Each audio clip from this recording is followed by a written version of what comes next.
With the MLB trade deadline on the horizon and big names to be moved, the first domino fell in Johnny Cueto, who was acquired by the Kansas City Royals.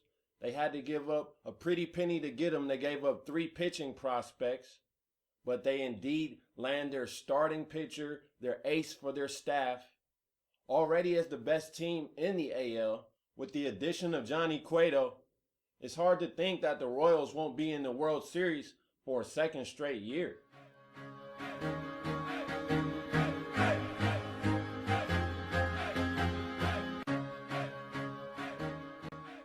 Welcome back to the Best Damn Sports Blog.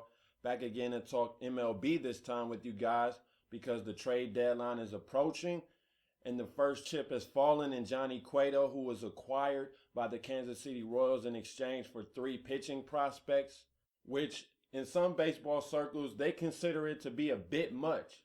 But the Royals, they are trying to win now. So acquiring Johnny Cueto for this postseason run makes all the sense in the world. I mean, last year, we know the Royals went on a magical run to the World Series just a season ago. And that was unexpected, unprecedented. The Royals hadn't been a good team since George Brett, for crying out loud. And they made it all the way to the World Series last year. This season, they're in first place in their division with a 7.5 game lead over the Twins, who are in second. They have the second best record in the MLB behind the Cardinals. This is their year to go to the promised land and even possibly win it. And acquiring Johnny Cueto puts them closer to their goal, which is winning the World Series. Just like a year ago, we know the Royals have a great bullpen. In fact, this year, they have the best ERA of any bullpen with the 2.12 ERA. But the problem for Kansas City, although they're still in first place, has been their starting pitching. The Royals starters rank last in the AL when it comes to innings pitched per start. And not to mention, before acquiring Johnny Cueto, the Royals had no pitchers with the ERA under 3. Boquist has a 3.15 ERA. Chris Young has a 3.32. Duffy has a 4.03. Guthrie a 5.35. And Ventura a 5.19 ERA. Outside of Boquist and Young, those Royal starters are pretty much mediocre. And even Boquist and Young, neither of those scream ace to me. So the addition of Johnny Cueto now gives Kansas City an ace who has an ERA of 2.62 and an ERA of 2.2 in his last 10 starts. Forget the 7-6 record. That has more to do with the Reds not giving Johnny Cueto any run support.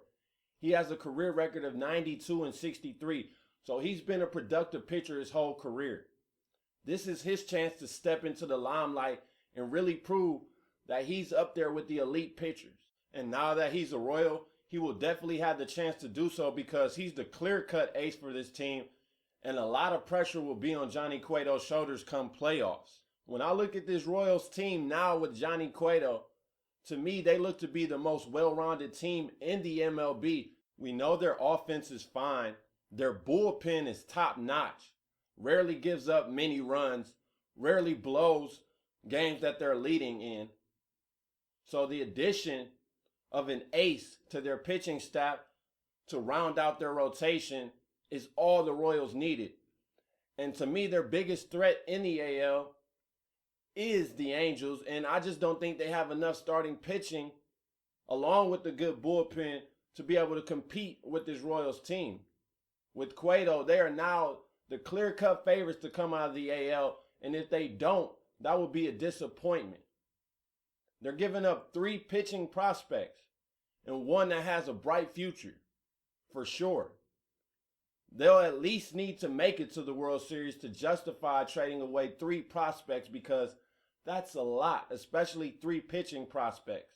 But with the addition of Cueto and that bullpen that they have, I'd be shocked if the Royals do not represent the AL in the World Series come October.